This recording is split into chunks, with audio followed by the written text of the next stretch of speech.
Good evening, everyone, and welcome to Actually Comics. My name is Tristan, and I am joined today, as ever, by the inimitable Bob. It's me. Hello, Bob. Hi there. Hey.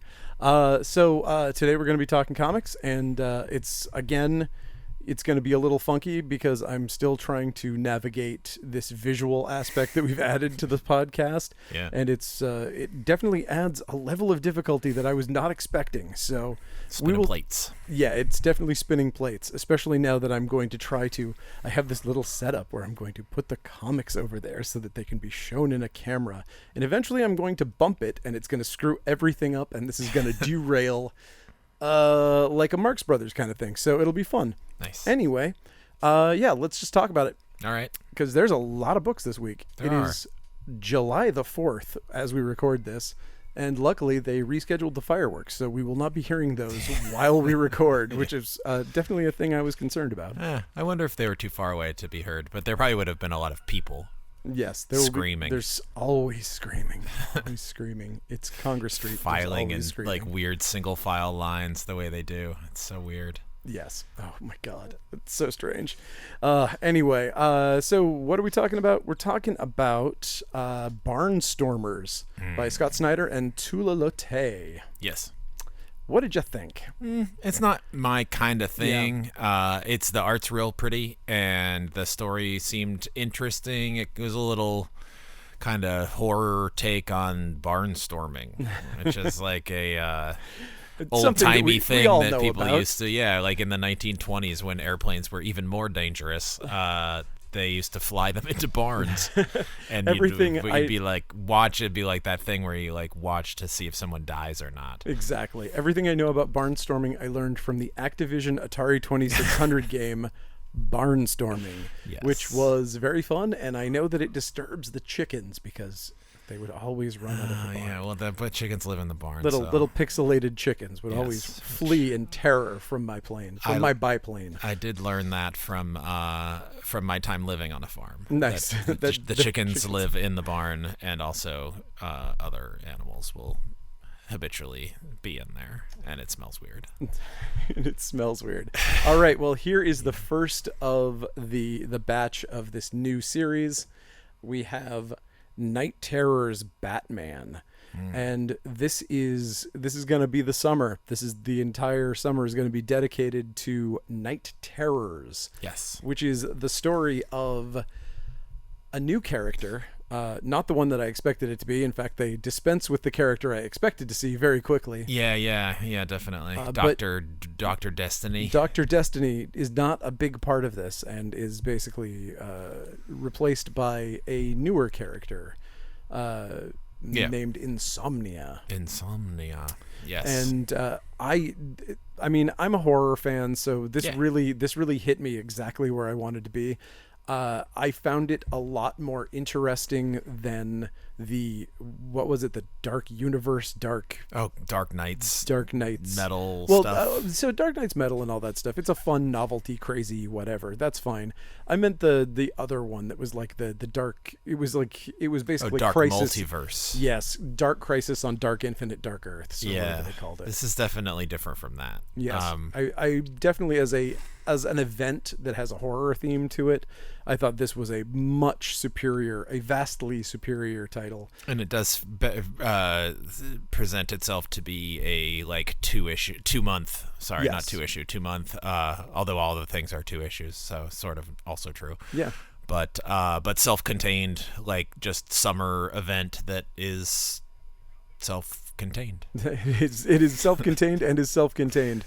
And and each one of these things is just essentially, it's happened before that some nightmare monster gets into the head of whatever character. What I thought was phenomenal about this was just the fact that I actually liked this book, which blew my mind because I don't think I have liked a book of this character's in a very long time. That would be Night Terror's Black Adam.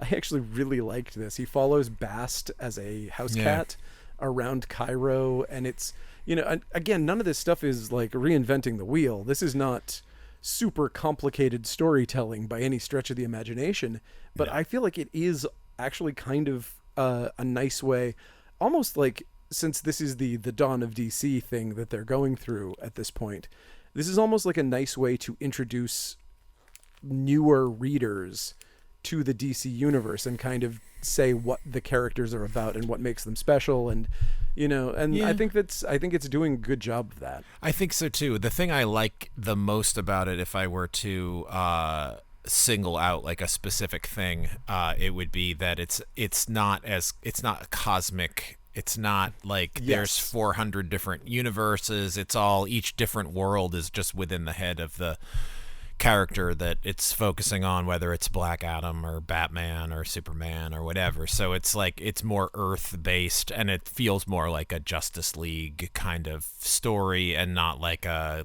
Crisis, which is just nice to not have it be a raised stake as opposed to just like a regular stakes. Like, I think that's kind of a smart way to go with a crossover of this nature. Yeah, and since it's just sitting here, I'm going to switch over. I'm going to jump some letters and go straight to Night Terror's The Joker. This is my favorite one. This is everybody Your else. least favorite. They're worried about all of the bad things that are going to happen to their friends and family. And the Joker's worried about an office job. Well, it's a little bit smarter than that, I think, because it's like basically just like he's getting everything that he wants. So it's like his nightmare is like a regular dream in a way, where like the first thing that happens is Batman just dies in front of him. And he's just like, I can't believe that's how that all went down. There was a slippery roof. Yeah. Batman just literally like trips, falls, dies. That's it. He's done. And then he continues to go through this kind of like, he's trying, I don't want to give away the whole issue, but he basically just like somehow ends up working at Wayne Enterprises in this just like bureaucratic nightmare job where he thinks he's getting into this other job, but he actually in fact is just a shit office worker. And there's some fun art. I liked the art actually quite a bit. This is the Stefano Raffaele, who is has been working on the Detective Comics series, and then Matthew Rosenberg is the writer who has been doing that Joker series. I think that you're finding a lot with this, like because it displaced the regular monthly books, that some of the regular monthly teams are just kind of, they're not the exact same creative teams, but I mean, maybe it's a way to get the regular artists to kind of give them a little bit of a breather, so that when they can come back onto it and do so. I think it's a smart way to do a crossover. It's definitely kind of Sandman-y, dream world. Definitely. Such, I mean, stuff.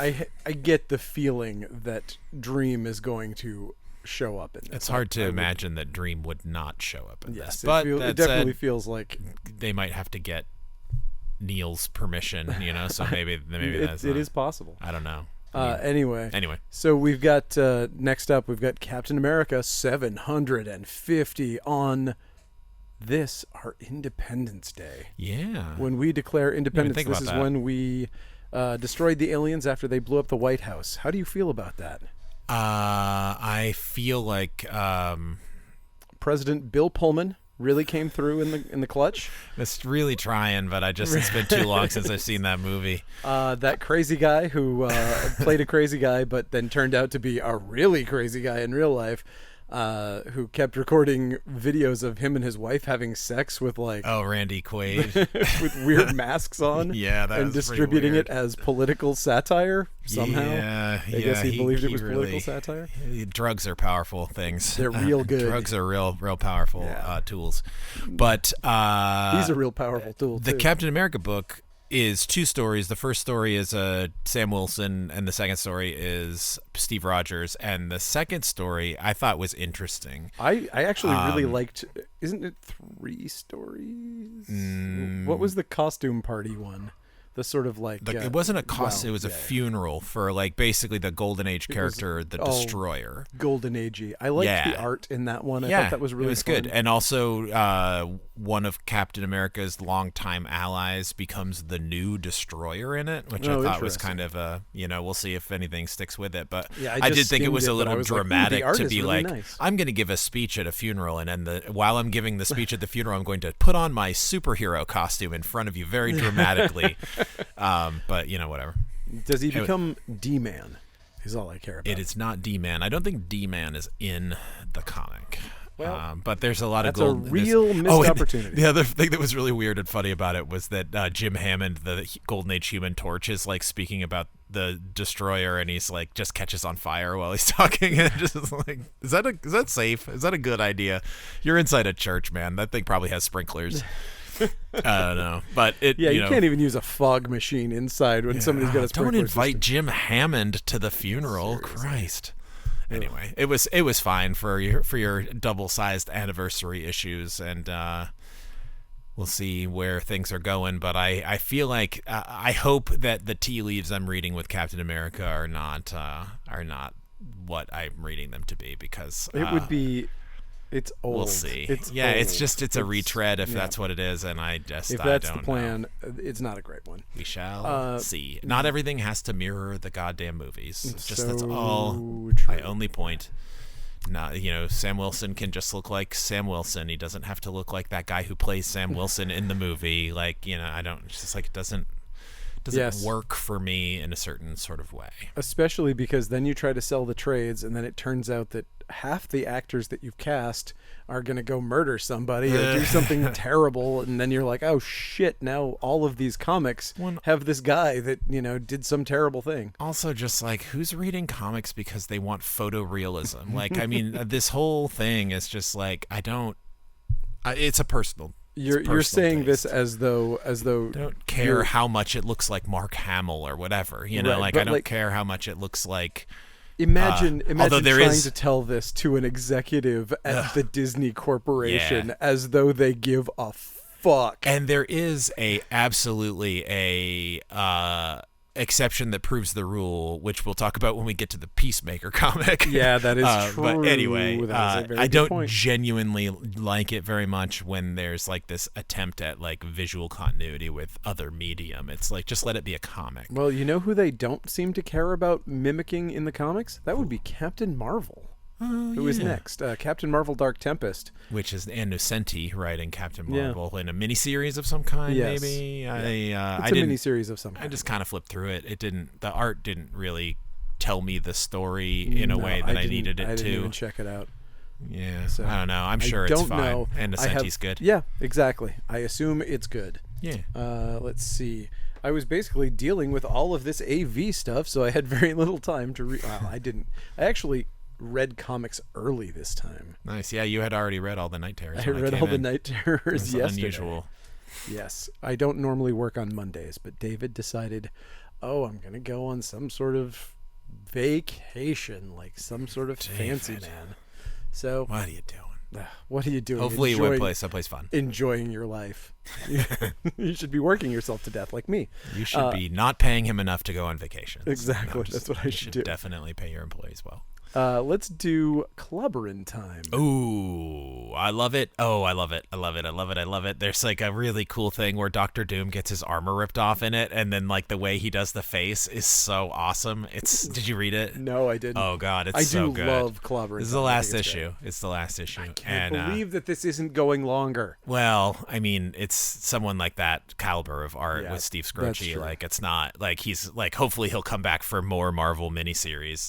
Like that's like, because this is like a comic book. It's like, it's not. is. He isn't concerned with making anyone look like anyone. He's just like drawing the shit And out it's of. so good. And it's awesome. But like the But way this they is do. this is like how comics used to be. It's fun, and it's sort of tongue in cheek, but it also like it sort of isn't. Like, it feels more like old Marvel comics to me than new Marvel comics feel like. Absolutely. But so despite it 100%. being like Yeah. kind of non-continuity or whatever, it feels more continuity to me. And he does this so when Doctor Doom gets his armor stripped off, like every time you see his face, and you can tell he has drawn the face, like you can tell it's drawn in the comic, but there's a big black bar that says censored over the face every time it appears.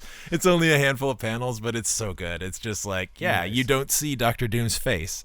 Awesome. Like he broke a certain taboo with it where he like removes the thing's rocks and you see the like weird flesh Ugh. underneath, which is gross. It's so gross. It's one of it the happens things a that lot I in hate this the one. most. Yeah. And it would normally bother me, but this series is so good. Yeah, that it is. That you know what, gross thing under skin is the least of our problems. Yeah, I like it a lot, and it ended well, and it was fun, and that's what I want in a superhero comic book. I will definitely sell the hell out of this as a trade, but it's like, Oh, yeah. But I'm also just like, this is such a perfect comic book as a comic book. Yeah. Like, it's the perfect book to have just issues. The floppies. Like I don't. It will be still great content when it is in the trade, but it's just, I don't know. It's just comics better. Anyway, Daredevil 13. Mm-hmm. Lucky 13. Yeah. I read it if you want to talk about it, but Oh, please, if you have something, tell me. I don't know that I have much. It's Okay. he's in hell. Oh, okay. He's in hell. He's doing stuff in hell. Sure. It's one of those more trippy, like, speaking of Ann Nocenti, actually, like when she sent him to hell and he fought Mephisto. It's like one of more like that kind of Daredevil comics, so it's a little trippy. Fair. But it's good. Okay. This is Doctor Strange, Oof. number 5. Still one of the best books on the goddamn shelf. It is. I think at this point my favorite Marvel comic that's coming out right now. I think that's it's great. I have a few favorites, but this is still Yeah, no, up there. I really like this comic. It's very good. And I am not like a Doctor Strange. Like, I'll go, like, there's certain books where it's like, if it's really good, I just kicked my camera. Hopefully that didn't screw it you're up too good. bad. You're good. But it's so Jed MacKay. I really like Jed MacKay, and this is my favorite thing I've read from Jed MacKay. Yeah. Good stuff. And Pascal Ferry doing the art. It's very cool. The way they're doing the fill-ins is really cool. I hear you're also a fan of the Doom Patrol. I am. I'm Here we a have huge My fan. Greatest Adventure, number 80, the first appearance of the Doom Patrol. Yeah, it's cool. It's cool to read it. I actually have like a huge collection of 60s Doom Patrol, but I don't have the first appearance, so it's kind of cool to have a reprint facsimile of it. Not quite as good as having the original. I don't know. I obviously, feel but like it's better because it's not as skanky and smelly as it would be if it was within your price range to own something like that. For me, it's true. But fortunately for me, the stuff that I like from DC the most doesn't tend to be the most pricey of back It's issues. true. Like, I bet you could probably score a pretty decent My Greatest Adventure for like not that much for money. under $100. Yeah, I think you could. yeah. Yeah. I could find I think that's feasible. Someday I will organize my collection and figure out what issues I actually need. I think there's probably like somewhere between 8 and 15 that I'm missing. I don't really know exactly, but I have a lot of them. I do have the last one, which I love, where they all die. Yes. Oh, such a good comic. Oh, speaking of contenders for my favorite Marvel comic, Fantastic Four. Ooh, it's very good. It is in fact very good. You know what's cool about this Ryan one? North is good at stuff. Yeah, he's good at writing smart, and you need with a book like Fantastic Four. He is a like, very smart fellow. You know, it's interesting because somehow Stan Lee was able to fake it for 105 issues, but like, so it can be done.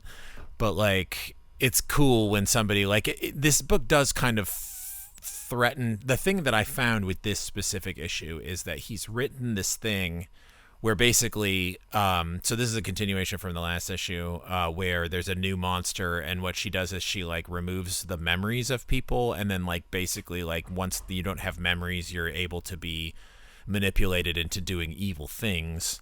And so it's this whole thing about human nature and monsters and stuff like that. So it's on that level, but then it ends up being the Torch, the Invisible Woman, and Alicia, and then the rest of the team is fighting them. So they're basically fighting Mr. Fantastic with all of his brain power and the Thing with all of his strength, but like with none of their morals and with none of their capacity of like knowing that they love these people or whatever. And so they're beating the shit out of them. And but he does this thing where Alicia, they're like, they can beat you to the Invisible Woman and the Human Torch because they know you, but like we have to give them a person that they've never fought before. So Alicia uses her sculpting ability to like sculpt the invisible force field to create an armor. So they basically create this like big mech. And I think that this is the first time where it's like the artist just kind of doesn't really articulate it in a way where it's like it's a really cool concept and it doesn't quite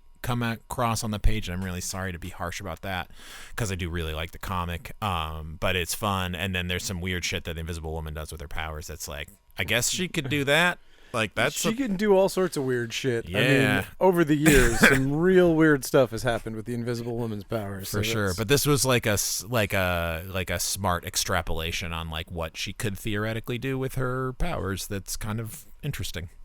And also, just very quickly, talk about Night Terror's First Blood, which is obviously That's the kickoff of the event. kickoff, which is, especially if you're a big Boston Brand fan, which I, in fact, am a big Boston Brand fan. I like The Dead Man.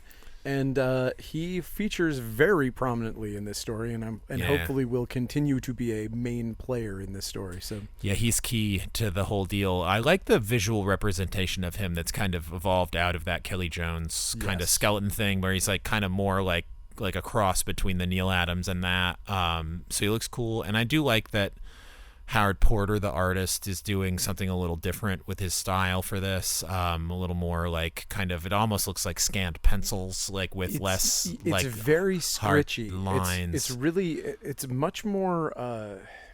It's hard to say. It's much more free. Yeah, than it I just seems usually kind see. of pencil-y to me. Yeah. And I thought it was very cool art from Porter, who I think is capable of doing like really good things with a good writer. So, it was cool. It was a strong, Absolutely, yeah. I strong, mean, fun this issue. is kind of what we're looking at.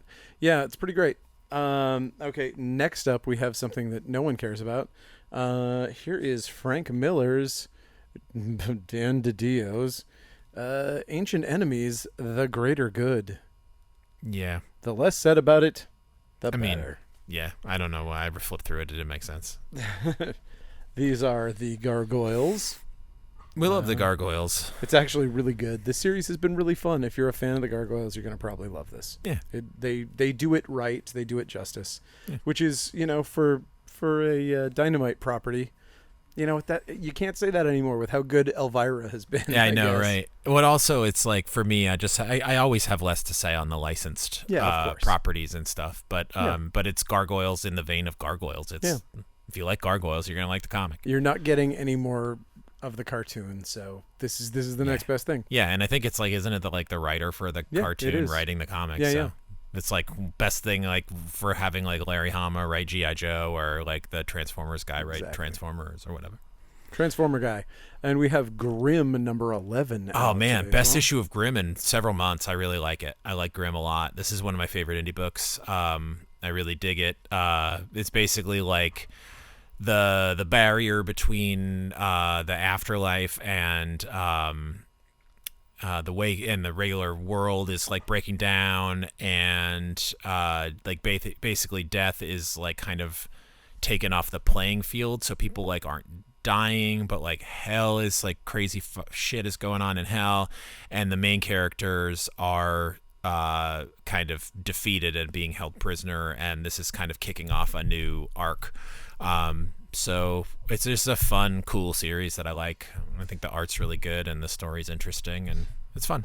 Speaking of independence that I really like, Hairball. Oh yeah, this is a good issue. This, I guess my memory is absolute garbage. Did it always look like this? Did the page quality change? What are we looking at I here? think the paper stock is different on and this it's issue. also as though it was like a European comic that was resized for an American comic. It's like the panels, like, I don't. you've got an extra 2 inches at the top and bottom, or Interesting. like an I extra don't. inch. On the I'd top have and to go bottom. back and look at the older issues. This I is will open it just to show the audience. This is more of a like almost like an origin issue. It is. For the cat that's been part of the earlier issues, and this is written by Matt Kint, who definitely is like a slow burn comic writer. Yes. Who is very, very smart and very good storyteller.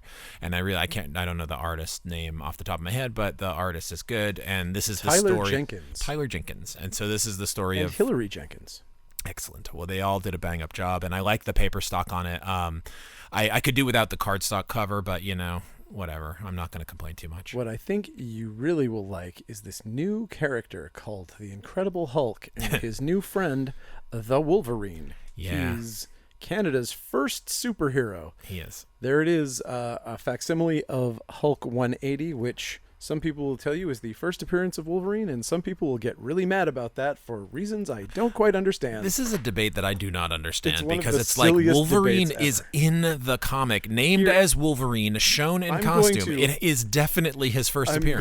going to. Oh, this is a big spoiler for this comic if you haven't read about this character, the Wolverine. But here he is. He literally says, "I'm the Wolverine." Yeah. For Christ's sake, I don't- This I- is the first appearance of Wolverine. How it's a fucking debate makes no fucking sense to me It's like at all. The cameo appearance of Venom. He's like a shadow that pushes a guy. He pushes somebody in front of a train. Sure. So it's like you do know it's Venom, but it's like he's not shown But you as don't- Venom he's a shadow. in costume. Right, Yeah, like it's not like exactly. a full. This is not the same thing. Is a guy standing there saying the name of his character in full costume, In his full costume, in a full and it's just because he's in taking the up last only in almost one half panel. It's it's almost like- taking up half the fucking page. I think some people have too much fucking time on their hands. I agree. Probably and we are included in that. we matter, are but- absolutely included in that. But I think the reason at the end of the day is that people had copies of both and wanted to make them both worth money. So Yeah. Well, I mean, I can see why they're both worth money. Well, Like, of I can see course. why the next issue is worth money. It's the first full yeah. comic with Wolverine. Sure. But it's not the first appearance of Wolverine.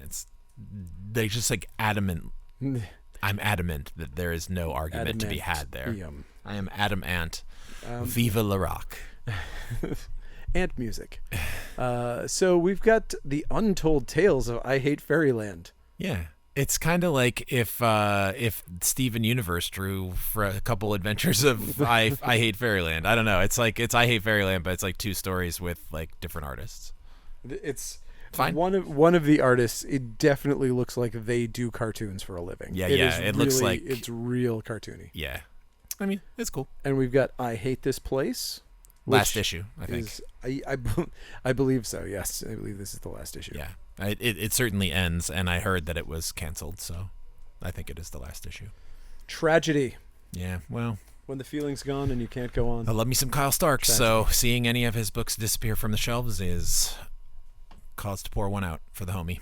Unless he had been writing Junk Rabbit, in which case I would say good riddance. No, actually, some people really like this book. I guess I haven't been paying attention I to can see it. Oops, sorry. What the fuck was that? I just moved a box at my Okay. foot because I wanted to move my foot. I apologize. I'm sure it was very loud. All right. And this is a story of a lobster. It is Love Everlasting. Oh, it has one of the covers has a lobster on it. Sure does. Yeah, I have not been reading this one. I actually need to catch up on it. I've been picking up the issues and reading them. Kind of like I should just be reading the trades. Like it's one of those things where it's like I'm a floppy guy, but I'm a floppy guy. but I like My this favorite and I John like Lennon the song. yes. He was a fan of floppies as well. And I like Elsa Charretier, and Tom King can write a good story when he feels like it. And in this case, I think he does. And I will, maybe read the last 3 issues that I haven't read and be like, this sucks, but I doubt it. Also, Disney Maleficent is out. It's issue number 3 of a thing about that character that people seem to like. And if you like paying money for things that were free at one point, you know what you're going to love? You're going to love Marvel Zero. Why, yes, it's all the things you got for free on Free Comic Book Day, but sold back to you at $7. Thanks, Marvel. You know what the people want, and what the people want is to spend extra money on superfluous garbage. To pay more for a comic that... I mean, basically, really what it is I don't think people are going to spend money on it. I'm going to buy it because I'm nervous that I'm not going to have it for my customers and it's going to disappoint them. And everyone's going to go, why the fuck would I do that? You gave it to me for free on Free Comic Book Day. And I will say, yes, that was my mistake. I'm so sorry, everyone. Well, I would ask then, do you still have copies of the Free Comic Book Day comic books? do. Oh, man. Well, then I wouldn't have worried about it at all. I'd have been like, hey, you want that? Yeah, Let me just give you these for Just free. give you these free ones. Anyway, Monstrous is out. Continues to be... Oh, my friend just Monstrous-y. read the last trade of Monstrous and had very good things to say about it. And I probably should have picked it up and looked at it, but I didn't because I knew I wouldn't know what was happening in it. But my friend my friend Mike, Shout out to Mike. Likes really good comics and really enjoyed Monstrous. So it's a book that he follows, and I take his word that it's worth checking out, especially in trades. Yeah, Monstrous is just such a beautiful book, and I did not follow it closely enough to know what is going on, unfortunately. Totes, same boat. But really, really good stuff. Mosley, number 5 is out. Oh, that's the final issue, and it was good. Cool. My Little Pony, number 14 is out. I did not read it, and it is not the final issue. It is not. It will That's never. also not good. It will never be the No, final issue. Let's see. We've got No-1. I read that and didn't understand it, but it was just fine and perfectly readishable. It is from the Massive Verse, so that might be why. Those books always look good. They do, They always and look good. is one of those books that I had no faith in when it first came out, and I was just like, ugh, superhero book from Image. How about go to hell? And then I made a ends up terrible being mistake rather cool. because it turned out that everybody liked them, and I was wrong. Dead wrong. Man. We've got Once Upon a Time at the End of the World, number 7. Like I said to you, I was like, it's a Jason Yeah. Aaron book, and the last issue was very positive and fun things were happening, and then this one is just like all kinds of things are going on. Everything's going great, and I was like, there's no way this is lasting, and Yeah. it lasts for this issue. Yep. Oh, boy. It's a good series. I like it. And I'm just going to say Tamara Bonvillain because I love saying her name. Bon vivant. Bonvillain. And another book that is a tie-in to a character that is based on the TV show as opposed to the comic book, but actually is wonderful. Peacemaker Tries Hard. What a great fucking comic. So good. It is absolutely my favorite comic book of the week.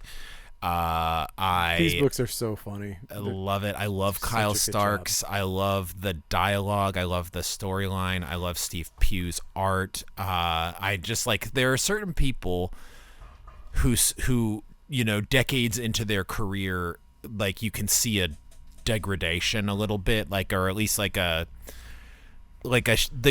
kind of, it's almost like a lack of, like a diminishing confidence in a way, and I'm not sure how to really describe it, but you can kind of see it. Degradation is probably not the best word, but maybe it is. But there are certain people like Jerry Ordway who can still just like bang it out, and like Steve Pugh he's better today, I think, than he ever was. I think that's true. It's insane. I honestly think you're right. Like when there's like one of those things where it's like you look at someone like Paul Rudd and you're like, how does that guy still look young or whatever? It's like, how does this guy get so much, like, how is he that good? Like, very confusing. It's like everything about like a classic Mad Magazine like parody with like the exaggerated facial and just like, but also all of the realism that you would ever want in a superhero comic, right? But also just funny and just perfectly like with the script, like it's just a perfect, he's right there. And also, I'm just gonna spoil it that the Red Bee comes back in this, and I'm so happy to see the Red Bee in a comic book and to be treated as like there's literally gonna be like a team up of Peacemaker and Red Bee, and they are gonna take down the people who stole Peacemaker's dog, who he named after Bruce Wayne. He's a dog named Bruce Wayne.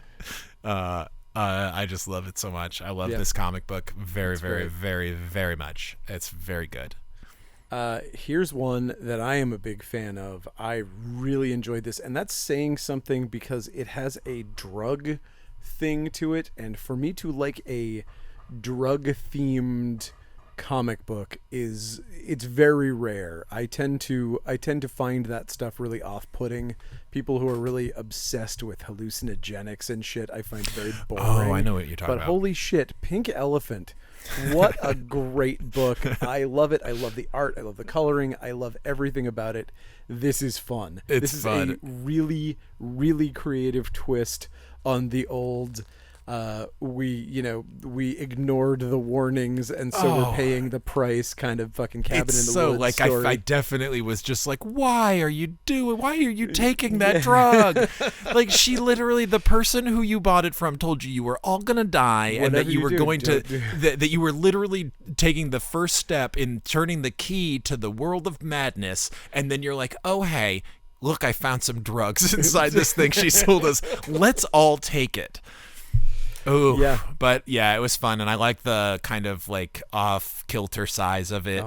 Slightly smaller than comic size, and it was definitely a fun read. And then the reveal. There's a reveal at the end of what the killer monster is, and it's like, yes, this is what I wanted. This is really what I was looking for from this comic book. This would be a very cool low budget or high budget horror film. This would film. definitely be.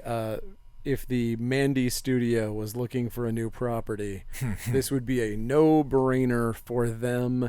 It definitely has Cabin in the Woods vibes, but it really also has Mandy vibes all over it. Yeah. Which again is a even with the color scheme too. Right, sure. It's like Mandy. it's a horror book that had drug stuff in it, or a horror movie that had drug stuff in it that I was still like, okay, I like this. Yeah. Phantom Road #5. This is the final issue of the first arc, and there's some weird shit. I'm actually really looking forward to the next arc because there's some weird shit introduced in this one. I'm just like, it's okay, so strange to do you this still don't really know right now. Yeah, Like, you still right don't really before it know like ends? what the weird zombies are, but then like this bear just starts showing up, and he's like, just like walking around, this weird bear with a baseball bat or some kind of club or some hammer. Yeah, This reminds me of so weird. Did Sorry, you I keep read, shaking my camera. Did you read? Oh my God, what was that series about the zombies that weren't zombies? Revival. Were you a fan of Revival? Is that a Tim Seeley book? Yes, the Tim Seeley book. Yeah, I don't remember it too well. Huge fan of Revival and read it religiously. And the first two paperbacks were just phenomenal. Great twists and turns, and kept you wanting more. It kept being good for a while, and then by like the 5th trade, Skateboarding Jesus shows up. And see, if he showed up at the beginning, I would have been a fan for the beginning. It was like, but there was no warning for Skateboarding Jesus. He was Jesus. I love when Jesus shows up in a comic book. And I was like, okay, what the fuck is happening? And I mean, I'm sure there was an answer for it, but it kind of lost me. I'm not going to lie. Tim Seeley, if you're listening to this, I would love to write a Skateboarding Jesus comic with you. Let's do this. Oh, I really liked this one too, which is another oddball. Night Terror's Poison Ivy. Yeah. I thought was a delight. Her nightmare is it had really suburbia, strong art, and a really strong G. Willow Wilson writing it. Yes, G. Willow Wilson, and the art reminded me an awful lot of those scenes from Little Shop of Horrors when in somewhere that's green, that whole vignette of her chosen suburban life. It's very fun. It's very Atomic Age. It's really cool looking. Yeah, there's a variant cover that has like a really cool kind of Norman Rockwell style pose thing with Ivy and Harley. And yep, interesting. It's good stuff. And I liked this one too. I liked Ravager of all things. I honestly just kind of flipped through this one. Would I care about Ravager? But I actually enjoyed it. It's very strange.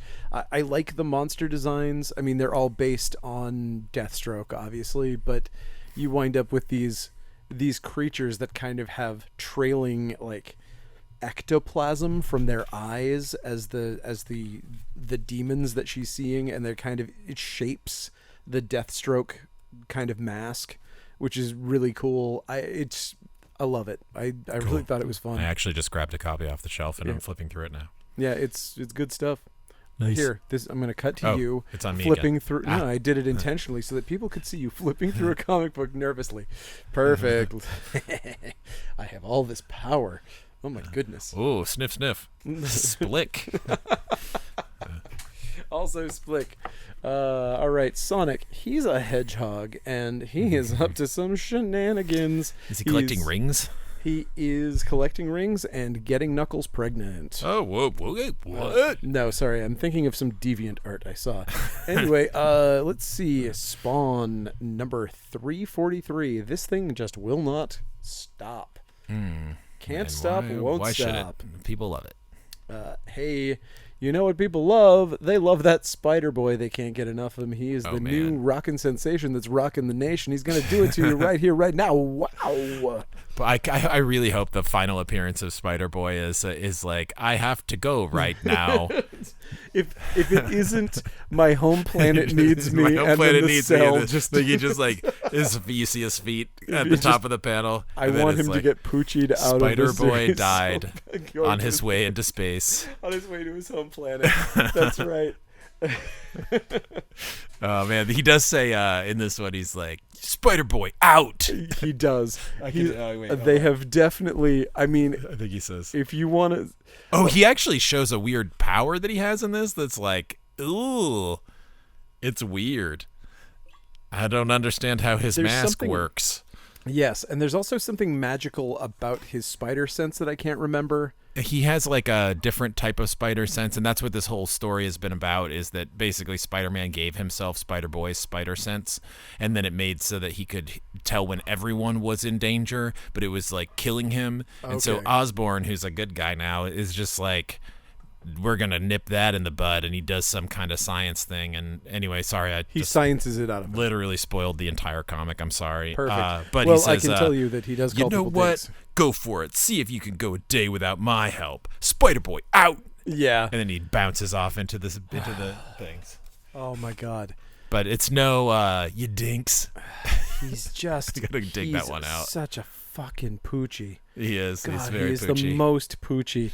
You can tell that like somebody in corporate was like, "Can you Rasta him up by 2%, and Not- maybe I'd like to see about 3% more Surfer. See, I think Can he play guitar at any point, and maybe drink some Mountain Dew?" I think, and I genuinely think, that Dan Slott was like, I created Alpha Yes, for this no, thing. that is true. And they boned me by like making me do it in this specific way, and it made it so that everybody hated the character, and the people, the editor was like, no, we're doing it, we're pulling it. They got rid of Alpha, and then he's like, I'm gonna do Alpha, but I'm gonna do it right, and I'm gonna make him Spider-Boy. And this is like literally, I think it's Dan Slott like just doing it the way you know, to prove it. It's like, maybe he's proving it, he might be. Apparently Spider-Boy is popular. He is, yes, but only popular in the way that like collectors who don't read comics are buying stuff up in order to, just in case he's Robin. You know, sure. what if, I mean, we're right about the same time that it would have been. You know, what if we get a Robin here? Yeah, I can't see it happening. I just need, it's time to go right now. Yep. That's it. Yeah, so Poochie out. Spider-Verse, Edge of It. That's what we got. It's one of these. Oh yeah, I actually flipped through this and cannot remember. There's a Spider J. Jonah Jameson in it. There is, and his name is Headline or something like that, and his costume is made of newspapers. It's very strange. It's very strange. Boy. I don't know, why would your spider costume have newsper clippings on it? I don't know. He's a But newspaper guy. yeah, I mean, I get it. It's just a little you? on Do the you get it? nose. It's a little on the nose there. What about Star Trek Deep Space Nine? Do you get it? I do not read Star Trek comics. I'm sorry. Great. Well, what about Star Trek Defiant? It's pretty defiant, right? It's also a Star Trek comic, and Is I it? did not read it. Oh, okay. I was unaware. I did read Star Wars. Is Star Wars a Star Trek comic? I didn't like it, but I did read Star Oh, Wars. nice. The thing that was cool about the old Marvel Star Wars comics for me was that they like felt kind of like part of Star Wars, but like just kind of like you could tell they were like making up their own Yes. ideas. Whereas this is like, you are allowed to do blick, Oh, blick, fuck yeah. blick, and like you can. It's just, and everything must look blick, blick, blick, and it's just fucking boring. I'm sorry. I get it as somebody who was at one point into Star Wars enough that I enjoyed the books. If you do more like Daniel Warren Johnson, Darth Vader comics like last week or whatever, that's how you get me on board for a Star Wars comic. Like, you let a creative person do something fun within the world of Star Wars. I mean, that's And how you get me on board with anything. I mean, Marvel. true. That's true. I mean, That's it's just I was just talking about this with a customer who was like, I haven't read comics in a really long time. What's new? And he started looking at the stuff that was on the shelf, and he was like, this stuff all looks exactly the same. And I was like, no, not all of it looks the same. However, you are right. that there's a homogenization that is going on in the world of comics, and corporate fucking mergers are not helping things any. So yes, you are correct. But anyway, speaking of Yoda, I like this book. This You is like it? Yeah, I didn't read This it. is one of the few Star Trek crossovers that I actually enjoy. I just like seeing this art's type alright in of. this. I like this type of story. It's just a traditional samurai story, and that's Yeah, this looks fun. that's what Star Wars needs more of. Is if you're not going to tell a cowboy story, tell a fucking samurai story. And there you go. If Yoda was from Maine, would he be called Yoder? Yes. Steelworks. I read it.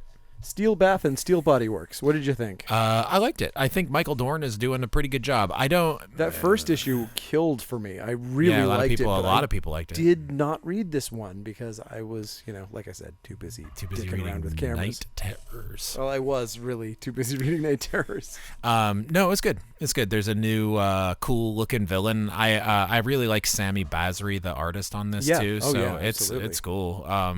It's as good as any of the super books. It's fun. What about this super book? It's called. Adventures of Superman, John Kent. Well, as a person who's read every digital comic of Injustice, this comic book hits a note for me that totally works. I like it a lot, actually. I think it's a very good comic book. I like Tom Taylor in general. The art on this comic is good, and it kind of like seems like it might be ending Injustice, like providing like some kind of a. I wasn't really expecting this to just be all about. Like when they first said he was going to be in the Injustice world, I was like, he'll be there for like an issue or two, and then he'll move on to the next thing. But it's not turning out to be that. It's turning out like the whole thing with Ultraman at the beginning was just kind of a red herring to get him to the Injustice world, and now the whole series is about Injustice, and I don't know. I think it's good. Cool. You know what I think is kind of cool, but not cool enough that I'm gonna follow it is Survival. I did. Well, I don't. Is that a number 2? That is a number 3 of Survival. I read the first one. I liked it enough. I was kind of compelled to continue on, but as it's gone, I have just kind of flipped them, and it's weird. The art is not my thing. It's like almost too Boom Studios for the subject matter. It just feels like somebody rehashing The Strain, in a way that it looks very The Strain. It's very The Strain, but only like through the lens of a Boom Studios kind of thing. It's not my thing. Well, I do think that Dark Horse deserves like a little bit more of a look these days than Absolutely. they have been getting for the last bunch of years for me. So I mean, I'm sure it's fine. Just I'm not looking for a vampire book to read right now. In the last year, I would say that Dark Horse has had a better track record than Image. I think that I completely agree. I think like Dark that, Horse is the new Image is not a crazy thing to say. No, I don't think that's a crazy thing to say. I think it's maybe a little bit more complex than that, but I think that on a certain level that like some of the like fun tryout books that Image was doing a lot of, now they're doing a little bit less of them, and Dark Horse has kind of scared because they're in a financial crunch. Yeah, like everyone in comics right now, but they're definitely not doing the numbers that they used to. So they're concerned, and that drove them to Lunar, which might help a little bit because Lunar's a great distributor, I can say. Nice. Swan Songs. Hey, who likes this depressing ass shiz? I do, actually. This is Maxwell Prince of this was not for me. Man fame, but this is the kind of like meditations on death kind of shit that is. I could tell from it's a little on the rough side. I could tell from page 1 that I wasn't going to enjoy it. It would be hard for me to say that I enjoyed it, but I would definitely say that it is good. I would say, without question, it is a well-written book, and it is. Yeah, I have no doubt of that. It's really it is saying something. It has an important message. It is just a little on the brutal side, like a lot of his stuff. I mean, even fucking Ha Ha was brutal sometimes. So I like Haha is my favorite thing he's done. I mean, there was one of those stories that was. Well, maybe Art Brute. I like Art Brute a lot Art too. Brute too. But I swear, one of the Ha Ha issues, I can't remember which one, was maybe the strongest single issue I've ever read in my life, and I feel like it's still there. It's like it still haunts me. I loved it so much. Yeah, I actually should reread those. I remember feel Langridge did one of those, and yeah, that was the one. Yeah, it was the Langridge one. He's just with the such little old lady. Yeah. Oh my God. Cool. Jiminy Christmas. That was a good one. We've got Teenage Mutant Ninja Turtles Armageddon Game. I apologize. We have a lot of damages this week for that one, so we don't have all the covers. We've got Thor Annual #1. Who is Mythos? I don't know, but Some guy, this is the probably. same thing with that Hulk annual that came out a couple weeks ago, where there's a preview of the new series at the end, and so I basically just read it for that, and I right off the bat, Al Ewing is going to do some cool things with Thor. Of course, it's gonna be fucking awesome. Yeah, so I can't wait. There was like a couple things that like I was just like, I don't really get why this is still the status quo for Thor, and then just like literally like page 2, page 1, it's just like boom, and it's like, okay, that's Thor. Thanks. Yeah, and I think just like the Hulk, it's going to be one of those things where people are going to see that the series is great, and then they're going to go back and they're going to be like, oh shit, we need to get this annual, and it's got a first appearance in it, so everyone's going to buy it out, and you're not going to get it. So that's the same thing happened with the Hulk annual, where it was just like, oh, there was a first appearance. Oh, right, of the monster, whatever lady, that is, queen of monsters, and so everyone bought it out. And now it's it's going for not a ton, but it's definitely more than cover price. It wound up on Key Collector for those who follow that terrible thing. I don't know what that is. Let's see, Torrent. I number read, 5. I didn't read Torrent. I don't know what's going on in this book. It's Mark Guggenheim. The Goog. We've got Extreme Venomverse, which almost bought this. Big surprise for me. I loved it. That Peach Momoko That's cool. Absolutely mind-blowingly good. For me, it was the third story. If I had liked I like Peach Momoko's art. If I had liked the first 2 stories more, it just like $5 for a single comic was a little bit of a stretch. But I love that third story so much. It's very fun. It's sort of a Sailor Moon kind of version of Venom. And it's super simple manga style art, really fun. And I'm really mad because I flipped to the last page and I saw that there's basically a Jeff the Landshark version of coming next. Venom in the next issue. So I'm like, I think it actually might be Jeff the Landshark as Venom. So I'm like, okay, now this fucking comic is something that I want to read. This is so weird. But I swear, that Peach Momoko, it was only, 5-6 pages? It was nothing. But it was so beautiful.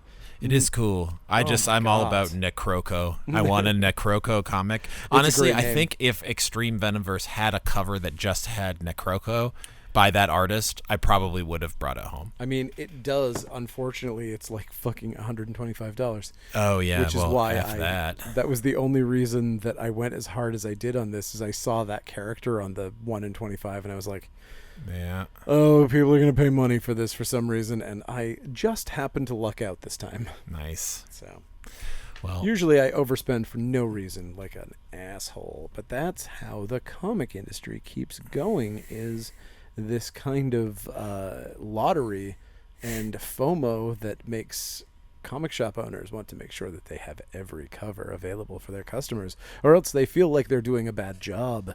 Aha. Well, I can assure you, you are not doing a bad job. Hey, thanks. I appreciate it. You know who is doing a bad job? Who? Venom. Oh, man. What a dummy. Lethal Protector, my butt. I like the Lethal Protector series. Speaking of, how about Lethal Protector instead? I do like this one, actually. Yeah, it's fun. I like it more than the ongoing Venom. I do not enjoy the ongoing Venom comic book. One, so idea. I flipped through it. It's whatever. It has that weird. Is that weird? Golden Age guy. That's like they kind of like in that free comic. They had him revealed to be a symbiote, and I thought that was kind of a cool twist. But yeah, other than that, I'm just not following Venom. Huh. Interesting. Yeah, I just flipped it, and there is a very interesting revelation on the last page that I was like, oh, okay. They're going hard on, and Lethal Protector actually has a similar thing. So I guess they're going hard on Doom. Anyway, we've got... Oh, yeah, Lethal Protector has Doom. It's cool. We've got Walking Dead Deluxe Edition, number whatever it is.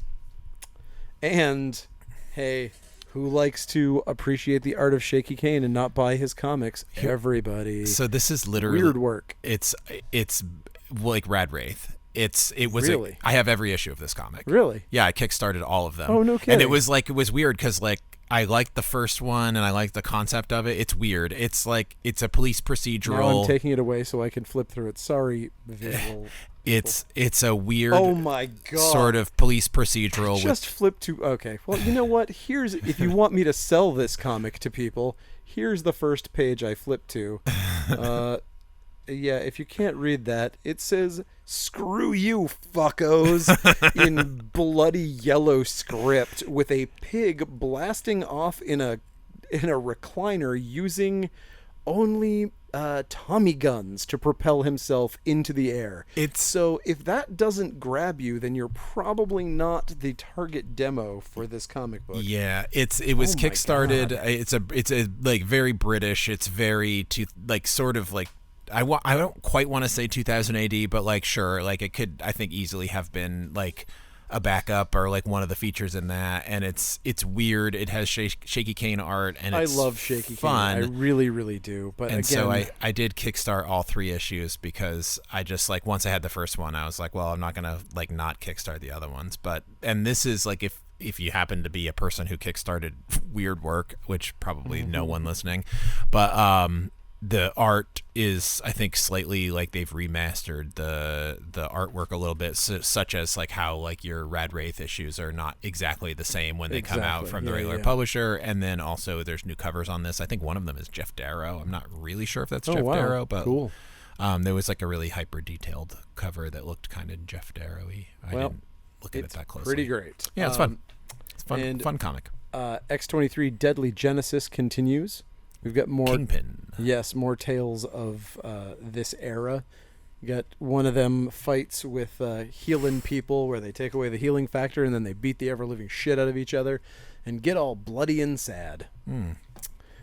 We have here probably one of the first gnome-centric X-Men comics I can think of in recent history. Yeah. You know, one of those typical stories of the X-Men where you get an alligator that you get a mutant alligator, it swallows a gnome, and then it becomes a superpowered gnome with big rock arms. You know that story, right? Yeah. Yeah, we've all heard it. I do like the name of that.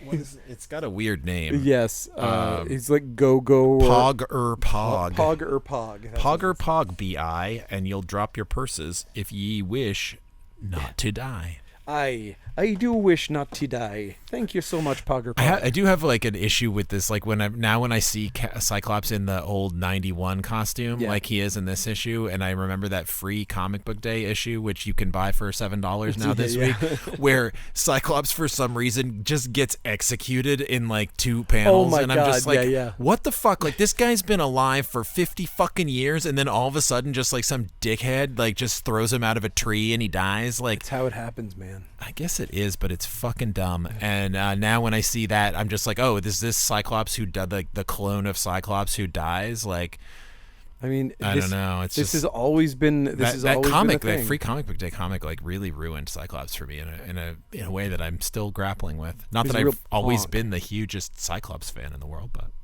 I don't know. I just feel like he's toilet paper now. I feel like he's rubber and like I'm glue. Yeah, sort of. And like whatever he says bounces off me. I just feel like he's literally like a Kleenex. Like he's just like a disposable. Like the X-Men are just Kleenex now. I mean, yes, that is what the Resurrection Protocols have done. unfortunately has really taken away a lot of the drama that. Well, but even when it has drama, it's like that. there's like in this one they're like, well, Magneto is dead and he can't be resuscitated, or he can't be revived. I'm like, bullshit. You're gonna tell me that the fucking year from now there's not gonna be a goddamn X-Men comic with fucking Magneto in it? Like, fuck you. There's a Magneto solo series kicking off soon. Yeah, I mean, it doesn't even, like, there's no way that, so there's what's the stakes? Like, you've taken the stakes, you've removed the stakes, and in doing that, you've, like, completely removed all of the fucking drama. Yeah. Oh, I agree. From the whole thing. Like, like, you don't even realize it yet. You're just still making your action figures jump around, fucking fall out of trees and die and do dumb shit. Doing dumb shit. Speaking of doing dumb shit, New Mutants Sinister. series was good. he's putting clones out there. There's 4 Sinister clones kicking around, and we're gonna find out why. They're color coded, so you can easily tell them Thank apart. God, I think one of them has boobs. I would lose track of them otherwise. But it's important to be able to know where your Sinister clones are at any moment, and so they're cloned with funny colors, just like Power Rangers. Yeah. Anyway, and that's it. That's all of the comics. It's all the comics, but are we not talking about trades and other things anymore? Ooh, God. I mean, we could. What would you like to talk about for trades? I don't know what came out. Ugh, God, a lot of shit. Way too much shit. Well, I mean, maybe next time we can do like a trade talk or something. Like a TED Talk? Yeah, like a little section of the video where we talk about the trades, because we used to talk about the trades. Yes, I know. Some people will just be listening to the audio of this and they're like, well, what the trades are coming out? Do you think that the people who listen have that voice? Because I do. I do. I know my friend John listens, and so I'm sorry I gave you that voice for the podcast, John. It's me, John. I'm walking around. I want to know what the trades are, and I gotta say though, there were not a ton of trades this week for reasons unknown. I don't actually. I mean, so One Piece number 103 came out this week. We love One Piece. I mean, is obviously one of the biggest things in the world. You got Pink Lemonade trade paperback. Oh, nice. This week. That's good. Get Pink Lemonade trade. That's a good one. It is a great one. I love Nick Cagnetti. Yeah. And let's see. Anything else of note? No, I mean, there really isn't that much. Okay, we'll come in and check the website, also coastcitycomics.com. Yes, please, check the website, coastcitycomics.com. Follow us at Coast City Comics, and buy stuff from coastcitycomics.com. And also go to Coast City Comics Maine on YouTube and follow this here video channel. Yeah. And we got some followers this week. Yeah, and I even figured out how to compartmentalize so that we can have the comics podcast on one channel and the horror podcast on the other channel and all the other nonsense, so that all the Covered in Bees videos aren't on the same channel as our podcast. Nice. And then also, you should also watch the Hobbits fucking rule video that we shot in Baxter Woods. Because it's very fun. Yeah.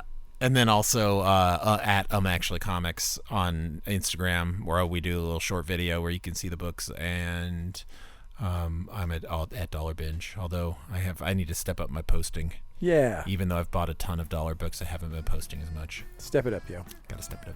All right. Thank you so much for listening, and we will see you next week. Good night. Bye.